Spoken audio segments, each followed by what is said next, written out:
छत्तीसगढ़ में राम वनगमन पथ पर सर्व आदिवासी समाज रोड़ा अटकाने की कोशिश कर रहा है। दरअसल बघेल सरकार के 2 साल पूरे होने पर उत्तर और दक्षिण क्षेत्र से रथ यात्रा और बाइक रैली निकाली जा रही है। जहां जहां रथ यात्रा पहुंच रही है, उस गांव की मिट्टी रथ यात्रा में शामिल लोग इकट्ठा कर रहे हैं। लेकिन बस्तर में सर्व आदिवासी समाज ने मिट्टी ले जाने पर ऐतराज जताया। परंपरा का हवाला दे रहा सर्व आदिवासी समाज न सिर्फ विरोध कर रहा है, बल्कि आदिवासियों ने नेशनल हाईवे 30 पर घंटों चक्का जाम भी किया। किसको नहीं मानेंगे आप लोग? अब विरोध किस बात का है? मिट्टी ले जाने का, हमारी संस्कृति को मिटाने के लिए वो लोग यानी कि वो कर रहे हैं। राम का यहाँ दूर दूर तक इस क्षेत्र में नहीं है, बल्कि यदि धर्म ग्रंथों में भी देखोगे तो सीधा सीधा उत्तर प्रदेश से मध्य प्रदेश और मध्य प्रदेश से महाराष्ट्र, महाराष्ट्र से आंध्र गया है। कौन है यहाँ पर बता दिए कि यहाँ से राम यहाँ से गुजरा था? कौन अभी तक कि उस त्रेता युग का आदमी अभी जीवित है? जो ये मनगढ़ंत है। जल, जंगल और जमीन के रखवाले होने का दावा करने वाले सर्व आदिवासी समाज ने राम वन गमन पथ की प्रामाणिकता पर भी प्रश्न चिन्ह खड़ा करने की कोशिश की। हालांकि स्थानीय प्रशासन और स्थानीय लीडरशिप की समझाइश के बाद वो पीछे हट गए, लेकिन इस आंदोलन से प्रशासन की सांस फूलने लगी है। मिसअंडरस्टैंडिंग हो गई थी, तो उसको हमने बहुत ही सकारात्मक एक माहौल में हमने चर्चा किया वहाँ के उनके लीडर्स के साथ में। उनकी जो गलत फहमियाँ थी वो दूर कर दी गई। हमारा रथ जो है पूरी इज्जत के साथ, पूरे सद्भावना के साथ, भावना के साथ यहाँ से अपने गंतव्य के लिए रवाना हुई है। ये प्रोजेक्ट बीजेपी के शासनकाल में शुरू हुआ था, लेकिन अंजाम तक नहीं पहुंच पाया। अब कांग्रेस इस पर आगे बढ़ रही है, इसलिए इस मुद्दे पर दोनों दल साथ दिखते हैं। लेकिन यहाँ इस मुद्दे पर कांग्रेस बोलने से बच रही है, वहीं बीजेपी इसे एनजीओ की साजिश करार दे रही है। बीजेपी का कहना है कि बस्तर के आदिवासी राम के वंशज हैं, वो विरोध नहीं कर रहे हैं, बल्कि कुछ एनजीओ यहाँ धर्म के नाम पर माहौल बिगाड़ने की कोशिश में लगे हैं। ये पहली बार है कि किसी भगवान, किसी देवी देवता का विरोध हो रहा है, तो ऐसा नहीं होना चाहिए। बस्तर में एक शांत बस्तर है। इस सब मामले में धर्म कर्म को मांगने में गांव के लोग बहुत ही अग्रणी रहे हैं, लेकिन किस कारण से ये सब ये चीज़ पैदा हुआ समाज में, उस संबंध में फिर समाज के जो पदाधिकारी हैं उनसे चर्चा करेंगे। हमारे मूल आदिवासी इसका विरोध नहीं करते। कुछ एनजीओ हैं जो आदिवासी के नाम से राजनीति करते हैं, और कुछ मिशनरी हैं, और जिनका जनाधार राजनीति में खसक गया है, ये लोग हैं। गांधी जी का नाम लेने वाले, गांधी जी रघुपति राघव राजाराम पतित पावन सीताराम, उनके समाधि में भी हे राम शब्द लिखा हुआ है। और वो जो विरोध करने वाले, जो गांधी को नहीं मानते, ऐसे लोग हैं। देश में राम के नाम पर पद बने, इसमें किसी को क्या आपत्ति हो सकती है, लेकिन ऐसा लगता है कि यहाँ के आदिवासियों को राम के नाम पर बरगलाया गया है। यहाँ से ऐसी भी खबरें हैं कि सर्व आदिवासी समाज के कुछ लोग राष्ट्रपिता महात्मा गांधी को भी नहीं मानते। आने वाले दिनों में बघेल सरकार इस मुद्दे को किस तरह से हल करती है, यही देखने वाली बात है। नमस्कार, स्वागत है आपका। मैं हूं अभिषेक शुक्ल। राम के पथ पर आपत्ति क्यों? जी हां, वाकई इस टाइटल को देखकर सुनकर थोड़ा आश्चर्य आपको हो रहा होगा, लेकिन वाकई ऐसा है कि राम के पथ पर कुछ लोगों को यहाँ पर आपत्ति है। बस्तर की बात करें, कुछ सर्व आदिवासी समाज के लोग ने आज आपत्ति जताई। रथ यात्रा जो निकल रही थी उसमें मिट्टी हर जगह से ले जाई जा रही है, उस मिट्टी को उठाने से, ले जाने से उन्होंने रोका। उन्होंने कहा कि संस्कृति इससे खराब होती है। किस तरीके की खराब होती है, क्या इस पर बातें हैं, इसको लेकर कई तरह के बयान भी सामने आए। भाजपा कांग्रेस ने कहा कि आदिवासियों को बरगलाया जा रहा है, और कुछ खास एनजीओ हैं जो इस प्रकार के एक मुहिम चला रहे हैं। बहुत सारी बातें इसको लेकर सामने आई, तो हमने भी चर्चा करने की सोची कि आखिरकार क्या इस पूरे मसले के अंदर है, वो सामने आना चाहिए। खास मेहमान हमारे साथ जुड़े हुए हैं, उनसे आपका परिचय करा देता हूं, हम चर्चा करेंगे। सुभाष सिंह परते जी हैं, उपाध्यक्ष सर्व आदिवासी समाज के, वो हमारे साथ जुड़े हैं। उसके अलावा संजय पांडे जी भाजपा नेता हैं, वो हमारे साथ हैं। हमारे साथ सुरेंद्र वर्मा जी हैं कांग्रेस से। बहुत स्वागत आप सभी का करता हूं। सुभाष सिंह परते जी, पहला सवाल आपसे करूंगा मैं। ये जो आज रथ वहां से निकल रहा था राम वन गमन पथ से, मिट्टी ले जाने से कुछ लोगों ने रोका, क्या पूरा ये मसला था? किस प्रकार की आपत्ति थी, थोड़ा आप बताएंगे? जी,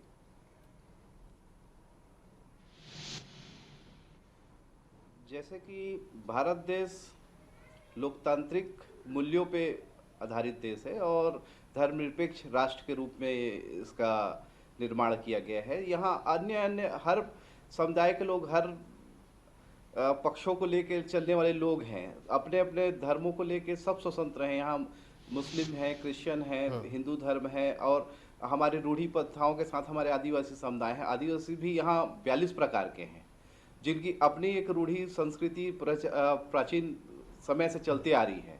और ये कहना गलत है कि हमने राम वन पथगमन का या हमारे आदिवासी समाज ने उसका विरोध किया है। उनका कहना है जो मिट्टी चोरी की जा रही है, और वहाँ के देखिए कोई भी गांव की एक व्यवस्था होती है जहाँ एक भूमिका जो हमारे जो पुजारी होते हैं जिनको हम भूमिका कहते हैं, उनके अनुमति के बगैर ये धार्मिक पक्षों को आप डिस्टर्ब नहीं कर सकते। उनके बिना अनुमति के आप मिट्टी को उठा नहीं सकते। और प्रशासन का मुख्य काम ये है कि वो किसी धर्म विशेष के चीज़ों को लेके आगे नहीं बढ़ सकता। उनको हर एक पहलू को लेकर चलना चाहिए। प्रशासन का काम क्या है? वो तो शिक्षा, चिकित्सा, सुरक्षा इस पे काम करे ना, कि ना किसी धर्म को, किसी लोगों पे अगर विरोध है तो उस चीज़ों को आप जबरदस्ती किसी क्षेत्रों में थोपे। और ये तो आप लोगों की अज्ञानता है जिस कारण से एक समाज विशेष को टारगेट करके एक विवाद की स्थिति निर्मित की जा रही है। लोगों का कहना यह है कि किसी भी प्रकार से उस जगह के लोगों को विश्वास में लेते आप शासन प्रशासन क्यों कर रहा है इन चीज़ों को? ये काम तो किसी एक जो भी धर्म अनुयायी है उनको करना था। तो प्रशासन अपने खर्च पे अपने संसाधनों को लगा के इस तरीके का अगर किसी धर्म विशेष को बढ़ाएगा तो वो जाहिर सी बात है विरोध के स्वर तो उठेंगे ही। इस चीज़ों इन मुद्दों को लेकर विरोध हो रहा है। ठीक ठीक सुभाष जी, ठीक। मैं कुछ साथी और भी हैं, उनसे भी सवाल कर लेता हूं। सुरेंद्र वर्मा जी, शासन प्रशासन का काम नहीं है, उनका कहना है कि जो उनकी दिक्कतें हैं वो ये है कि पूछ कर मिट्टी उठानी थी, शासन प्रशासन को ये सारे काम नहीं करना चाहिए।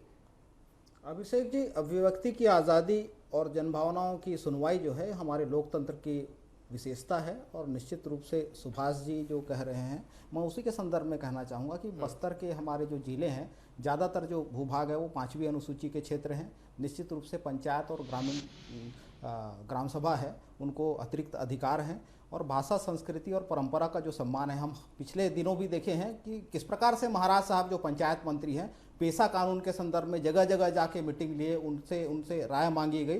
तो निश्चित रूप से हमारी जो प्रथा और परंपराएं हैं, खासकर सर्व आदिवासी समाज की, उनका विशेष महत्व है। और हमारे घोषणा पत्र में भी था पेशा कानून लागू करना, और उसी दिशा में जो है सरकार आगे बढ़ रही है। जहाँ तक ये राम वन गमन पथ का मामला है, ये निश्चित रूप से ऐतिहासिक और सांस्कृतिक धरोहर छत्तीसगढ़ के लिए, क्योंकि ऐसा माना जाता है कि ये जो 51 क्षेत्र चिन्हित किए गए हैं, वहाँ प्रभु श्री रामचंद्र जी ने अपने वनवास का अधिकतम समय काटा है।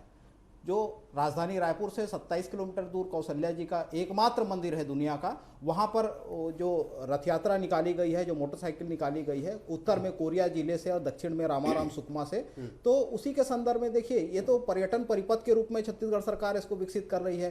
पूरा जो है 2260 किलोमीटर है, मुख्य मार्ग और उपमार्ग को हम जोड़े तो इस पे पर्यटक सुविधा मिलनी चाहिए। और प्रभु श्री राम जी करोड़ों करोड़ हिंदुओं के आस्था का प्रतीक है। उसी प्रकार से हम आदिवासी समाज की बात करें तो हमारे मंत्रियों ने माता गुड़ी पर्व बीते दिनों मनाए, तो उसमें सरकार की सहभागिता रही। तो यह व्यक्तिगत आस्था की विषय वस्तु है। जैसे कि अगर मैं व्यक्तिगत रूप से अगर पार्टी की लाइन को छोड़कर मैं अपनी बात करूं तो मैं देवी को मानता हूं, मेरी कुल देवी है, तो हमको आसन बनाना होता है तो हम वहां के जो बैगा हैं वहां की लकड़ी से आसन बनवा के हम लेके आते हैं, विधि विधान से पूजा करके लेके आते हैं। तो निश्चित रूप से देखो, सरकार जो है वो पर्यटन परिपथ के रूप में राम सर्किट को चिन्हित करके उस पर काम कर रही है। 137 करोड़ 75 लाख की लागत से जो 8 चिन्हित स्थानों में काम शुरू भी हो चुका है। तो निश्चित रूप से ये सरकार की जिम्मेदारी है कि जनभावनाओं का सम्मान करे।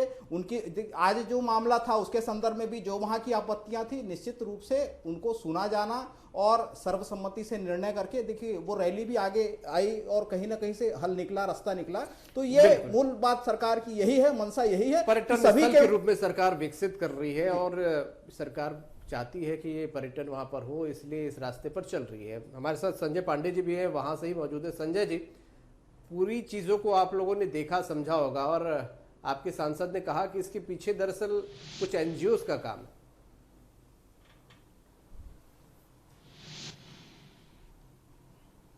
देखिए, निश्चित रूप से भगवान राम इस देश के आराध्य पुरुष हैं, धार्मिक आस्था उनसे जुड़ी हुई है। और बस्तर में जो कि दंडक क्षेत्र कहलाता है, पूरा बस्तर दंडकारण्य क्षेत्र के नाम से भगवान राम जी का, माता जानकी का बहुत सारा समय, भाई भगवान लक्ष्मण जी का काफ़ी समय दंडकारण्य क्षेत्र में बीता। यहाँ के तो पग पग में भगवान राम हैं। आप देखेंगे हमारे जो आदिवासी भाई हैं, उनके पूर्वजों के पास जाइए, सबके साथ भगवान राम, उनके नाम के साथ राम जुड़ा हुआ है। और इसलिए जो राम पथ गमन योजना जो केंद्र सरकार ने शुरू की, पिछली सरकार, प्रदेश की सरकार नहीं कर पाई, और इसको आगे चलकर कांग्रेस की सरकार कर रही है, इसका हम स्वागत करते हैं। पूरा देश स्वागत कर रहा है, और केवल ना केवल छत्तीसगढ़ में बल्कि पूरे देश में, मध्य प्रदेश में भी राम गमन पथ पर काम चल रहा है। और इसी सिलसिले में बस्तर में भी होना, परंतु बड़ा खेद का विषय है कि एनजीओ के माध्यम से इसका विरोध कराया जा रहा है।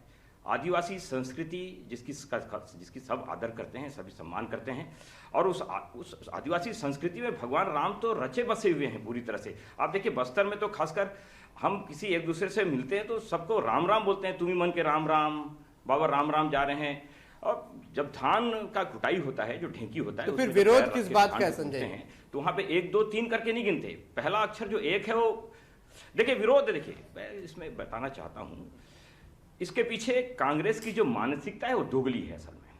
देखिए एनजीओ को कौन बढ़ावा दे रहा है? इससे पहले एनजीओ को किसने बरगलाया? आदिवासी संस्कृति में भगवान के राम पे जहर घोलने का काम अभी से थोड़ी चल रहा है, ये काफी पहले से चल रहा है। मैं तो ये कहूंगा कि आज कांग्रेस की अपनी क्या विचारधारा बड़ी है, वामपंथियों को गोद में बैठ के जैसा वामपंथी चला रहे हैं वैसा चला रहे हैं। और वामपंथी तो शुरू में एक दूसरे को फोड़ो, हिंदू समाज को तोड़ो, और आदिवासियों को हिंदुओं से अलग करो, इनको अलग संस्कृति, इस नाम से जो राजनीति की जा रही है उसका एक रूप है। और आप एनजीओ की बात कर रहे हैं, देखिए जिस सरकार ने राम को इस देश में एक काल्पनिक पात्र बताया, राम सेतु को तोड़ने का जो प्रयास किया, सुप्रीम कोर्ट ने हनफनामा दिया और बोला कि राम तो कुछ है ही नहीं। आज वो राम कम पथ यात्रा निकाल रही, क्योंकि वोट चाहिए। वोट के लिए वोट, इनका जनाधार चूंकि खत्म हो चुका है, तो उस जनाधार में फिर से कुछ हो जाए, गंगा जल लेके जूठी खत्म करना, मतलब जो हिंदू धार्मिक बातें हैं उन पे पूरी तरह से आघात करना। तो संजय जी मैं जानना चाहता हूं कि विरोध में जनेऊ लेके निकल जाते हैं, इसके विरोध के पीछे कौन है? आप लोगों ने कहा एनजीओ है, फिर आप बोल रहे हैं कांग्रेस है, विरोध कौन कर रहा है, क्यों कर रहा है? देखिए ये जो आदिवासी, देखिए बिल्कुल है, बिल्कुल कांग्रेस है, क्योंकि दोगली मानसिकता है। देखिए जो सर्ववादी समाज है बस्तर क्षेत्र में, जनजाति गौरव समाज भी है, इसका स्वागत कर रहा है। बहुत पुराने लोग हैं, जनजाति गौरव समाज जगह जगह में बैठ के ले रहा है और इसकी इन यात्राओं का स्वागत कर रहा है। परंतु एक समाज ऐसा भी है, देखिए कांकेर में इसका जो विरोध हुआ, कांकेर में जो इनके विधायक हैं सोरी जी, उन्होंने तो अपना चुनाव इसी आधार पर लड़ा, राम का विरोध करके, जगह जगह जंगलों में इस प्रकार की भाषा जो गांवों में अंदर जाके। तो देखिए बहुत बोलना नहीं तो संजय पांडे जी आप मुझे ये समझाएं कि आज तो कांग्रेस की सरकार ने यात्रा निकाली, तो फिर कांग्रेस ही इस विरोध के पीछे कैसे हो सकती है? हाँ देखिए इसके पीछे कारण क्या है, वोट लेना है इसलिए यात्रा निकाल रही हैं, परंतु भगवान राम को नहीं मानने वाली, जो उसके अस्तित्व को नकार दी है, तो अंदर से इन एनजीओ को बढ़ावा देकर इसका विरोध करवा रही है। ये इसके पीछे मूल बातें ये हैं। अगर सरकार निकालती, अपनी यात्रा का विरोध करवा रही है, सुरेंद्र वर्मा जी योजना बनाती, जैसे कि अभी पोर्ते जी ने बताया, कुछ जवाब देना चाहेंगे? जो भूमिका जो हाँ अपनी ही यात्रा को, क्योंकि जाति, यही भारतीय जनता पार्टी का राजनीतिक पाखंड है। सुन लीजिए पांडे जी, सुन लीजिए, मैंने बहुत सब्र से एक संजय जी, मैं सुरेंद्र जी का वर्जन ले लूं, फिर आपके पास आऊंगा। तो आपका सुनने के लिए बैठा हूं, इससे पहले मैं आपका सुना। सुरेंद्र जी देखिए, मैंने आपकी बात को पूरी तरह से सुना है। संजय जी आता हूं मैं आपसे, मेरे भी कुछ सवाल है। पोर्ते जी ने स्पष्ट कहा आप, जो मेरे भी कुछ आपसे सवाल है उनको भी ऐड करूंगा मैं। सुरेंद्र वर्मा जी की बात सुन लूं, उनका जवाब देता चलूं। क्या कोई अमला जाकर उन भूमिका से बात किया? क्या आदिवासी समाज, संजय जी आता हूं आपके पास, सुरेंद्र जी बोलिए, पक्ष में लिया गया? क्या आदिवासी समाज के साथ खड़े होंगे, उनको विश्वास में लिया गया? क्या कुछ नहीं किया, सीधे यात्रा निकाल दी। तो जब आप सभी धर्म की बात कर रहे हैं, इसके पीछे सब सारे धर्म की बात है। मैं अब जवाब ले लेता हूँ सुरेंद्र जी से। सुरेंद्र जी बोलिए। संजय जी मैं सुरेंद्र जी से जवाब ले लेता हूँ, फिर आपके पास आऊंगा, आप भी जवाब दीजिएगा। सुरेंद्र जी बोलिए। जी जी जी संजय जी, छत्तीसगढ़ और पूरे देश की जनता इस बात से वाकिफ है कि कौन से लोग हैं जो गाय, गंगा जल, गोबर, मंदिर और भगवान के नाम पर राजनीति करते हैं। 92 में करोड़ों रुपए का, 1400 करोड़ से अधिक का चंदा लेकर खाने वाले, राजनीति में धर्म का इस्तेमाल करने वाले, 2 सीट थी इनकी, सर्वविदित है कि किस प्रकार से इनके राजनीतिक पाखंड में हमने ये अभी तो जो राम मंदिर अयोध्या में बन रहा है वो माननीय सुप्रीम कोर्ट के आदेश से बन रहा है, उसके बावजूद जब वहां बैंक अकाउंट डिक्लेयर किया गया, IFSC कोड सर्टिफिकेट किया गया है, ये चंदा मांग रहे हैं। मूल बात मैं जवाब दे दूं अभिषेक जी, सुन लीजिए पांडे जी, मैंने बीच में नहीं रोका था। 25 साल पहले कांग्रेस ने अध्यादेश लाया था, आपकी पार्टी ने विरोध किया था। सुन लीजिए, राम सेतु की आप बात कर रहे हैं, सुन लीजिए, उमा भारती का स्टेटमेंट आया था फरवरी 2003 में। अटल बिहारी की सरकार ने राम सेतु तोड़ने के लिए सेतु समुद्रम परियोजना जो शुरू की थी, अटल बिहारी सरकार ने की थी। ये आपका राजनीतिक पाखंड है। किस प्रकार से देखिए, जरूरत नहीं है सुरेंद्र जी और संजय पांडे, मैं चाहूंगा आज हम जो ये मुद्दा है इस पर फोकस रहे, विषय से बाहर न जाए। राम मंदिर को लेकर बहुत सी चर्चाएं हुई हैं। देखिए आज के मुद्दे पर हम फोकस रहे। राम भक्त है, कालनेमी के समान बात करेंगे। सुरेंद्र वर्मा जी, सोहन पोट्टाई जी आज बयान आया, सोहन पोट्टाई जी किस पार्टी से संबंधित है? ये भाई को भाई से बांटने का काम जो है, धर्म को धर्म से लड़ाने का काम जो है, वो भारतीय जनता पार्टी का है। आज तो आपकी पार्टी के लिए काम कर रहे हैं ना, ये बात समाज को तोड़ने का काम आज आपकी पार्टी के साथ मिलकर कर रहे हैं। वो आप नहीं, आज तो आपकी पार्टी में, हमारी पार्टी में तब तक तो ठीक है वो, सत्ता की मलाई खाते रहे। अब आज आपकी पार्टी के लिए काम कर रहे हैं, जो कांग्रेस की बी टीम है उसके लिए काम कर रहे हैं। राजनीतिक पाखंड है। नहीं, मलाई नहीं, सुरेंद्र जी, थोड़ा चीखने से ना इतिहास नहीं बदल जाएगा, चीखने से ना सत्य नहीं बदल जाएगा। आपने मुख्यमंत्री के पिताजी के बारे में भी थोड़ा बोल दीजिए, नहीं बोल दीजिए ना थोड़ा, उन्होंने क्या कहा राम को, थोड़ा बताइए ना, नंद कुमार जी ने क्या कहा, प्रधानमंत्री रहते वहां का ताला खुला। अरे हत्या हत्या की बात छोड़िए, एक से एक वकीलों की पूरी फौज खड़ी कर दी है, भगवान राम का मंदिर न बने इसलिए। मेरा एक सवाल होगा, सीधे मेरा एक सवाल है। यही तो आपका राजनीतिक पाखंड है। आपकी सरकार, अटल बिहारी की सरकार सेतु समुद्र परियोजना लेके आती है। पांडे जी, मैं सुभाष पर्ते जी से एक सवाल करूंगा। देखिए, गोबर के नाम पे राजनीति रोका छेका जो आप चला रहे हैं ना, नरवा गरबा पड़ो, इसमें करोड़ों रुपए का, लाखों रुपए का हेरा फेरी करके भगवान का संजय पांडे जी, कोई वोट नहीं मिलने वाला। संजय पांडे जी, सुभाष पर्ते जी से सवाल है मेरा।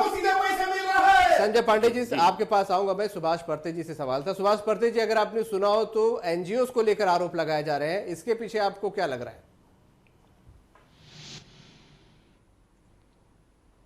देखिए, अब ट्राइबल पढ़ा लिखा है, आपके युवा आज विरोध में जो देखे होंगे, युवाओं की फौज थी, लोग अपने हक अधिकार को समझने लग गए हैं। 5वीं अनुसूचित क्षेत्र, देखिए, बोलना हर राजनीतिक पार्टी की अपनी अपनी मजबूरियां हैं, वोट लेने के अपने अपने प्रोपेगेंडा है, उस पर हमको बात पे नहीं जाना है। बाकी देश किस दिशा पे जा रहा है और किस काम के लिए करना है, इस दिशा पे काम नहीं कर पा रहे हैं।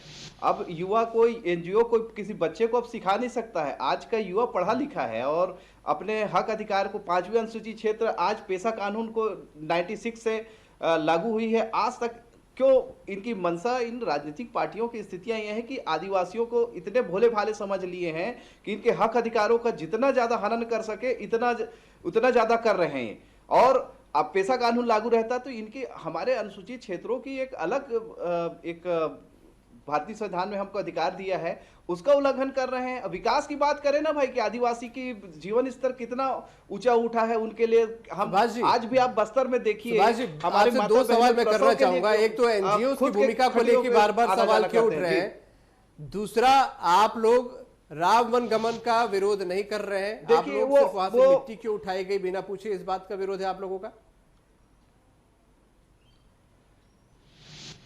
हमारा राम वन पथ गमन से आदिवासी समाज का कोई सरोकार नहीं है। उनकी अपनी रूढ़ी प्रथा है, अपने रीति रिवाज हैं, हम अपने में मस्त हैं। हम किसी का अपमान नहीं करते, हम सबका सम्मान करते हैं, हम सबका स्वागत करते हैं। बाकी किसी प्रकार से हम अपने रीति रिवाज का त्याग करके, अब देखिए, इस तरीके से हमारे क्षेत्रों में अगर हमारे अधिकारों का हनन होगा तो निश्चित है आज का युवा खड़ा होगा, आज का समाज खड़ा होगा और विरोध के रूप में आएगा। ये तो आपका कहना है कि प्रशासन को समझ उठाने पर आपत्ति थी आप, वहां तो मेरे को लगता है बस्तर में जो मिट्टी, देखिए, हमारे, मैं आपको बताया ना भाई साहब कि हमारे जो अपनी रूढ़ी प्रथा है, हमारी जो संस्कृति संस्कार है, उस जगह पे आप अतिक्रमण कैसे कर सकते हैं हमारे बिना अनुमति के, हमारे लोगों के बिना अनुमति, किसी प्रकार के सुझाव के, हमारे लोगों के। तो आपको अगर लगता है इस यात्रा के जरिए अतिक्रमण हुआ? के साथ आप बैठ के क्यों चर्चा नहीं करते हैं? देखिए, आप इसमें इतना खर्च कर सकते हैं इन सब योजनाओं पे, तो आप पेशा कानून 5वीं अनुसूची क्षेत्रों में लागू करने के लिए क्यों इतनी तकलीफ होती है? हमारे लिए इतनी समीक्षा, इतनी बैठकें करने की क्या जरूरत है? मैं इन दोनों राजनीतिक पार्टी के मुखियाओं से मेरा पूछना सीधा चाहता सा हूं सवाल है, कि हमारे इस से यात्रा इतनी से क्या क्या तकलीफ है कि किसी अगर प्रकार पेशा का कानून हो जाएगा अतिक्रमण तो- हुआ, ऐसा लगता है आपको? जी।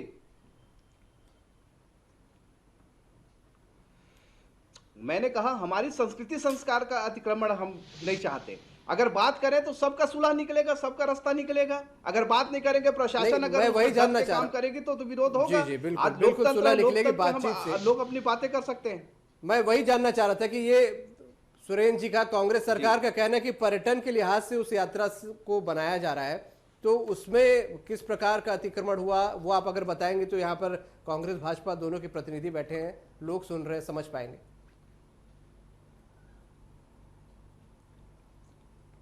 आप बस्तर अपने संस्कृति और संस्कारों से परिपूर्ण जगह है। उनके अलग देवी देवता हैं, जहां हम शीतला दाई, महामाया दाई, ठाकुर देव, ठकुराइन जो मानते हैं। जिन इन पर्यटन क्षेत्रों पे अगर बढ़ावा देना है तो वहाँ के लोकल जो लोगों के आस्था के केंद्र है उनको आप ज़्यादा से ज़्यादा विश्वास पे लीजिए ना भाई। और जहाँ बात आती है पूरे भारत भर के लिए तो राम जी के चीज़ों के ले जाके आप विवाद की स्थिति स्वयं निर्मित कर रहे हैं। वहाँ ले जाके वहाँ के लोगों को पहले उनके संस्कारों को संवर्धन और संरक्षण की आवश्यकता है ना भाई।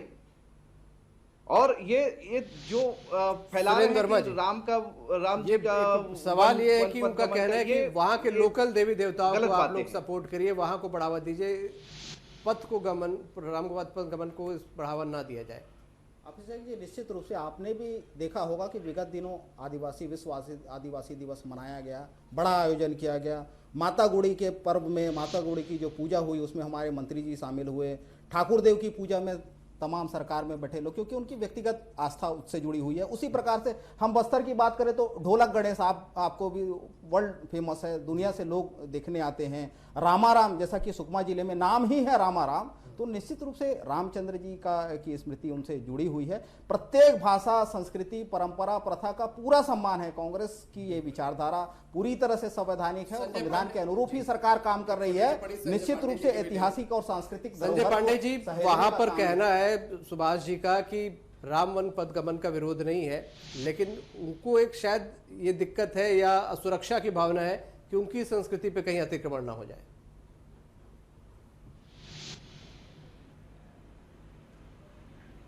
नहीं, देखिए, अगर उनको इस प्रकार के सुरक्षा का कोई दिक्कत है तो ये कांग्रेस की गलती है। वास्तव में आदिवासी सर्व समाज को भी विश्वास में लिया जाना था, क्योंकि बस्तर में ये आग अभी से नहीं, बहुत पहले से लगाई गई है और इसका अच्छे से भान सरकार जो है उसको है।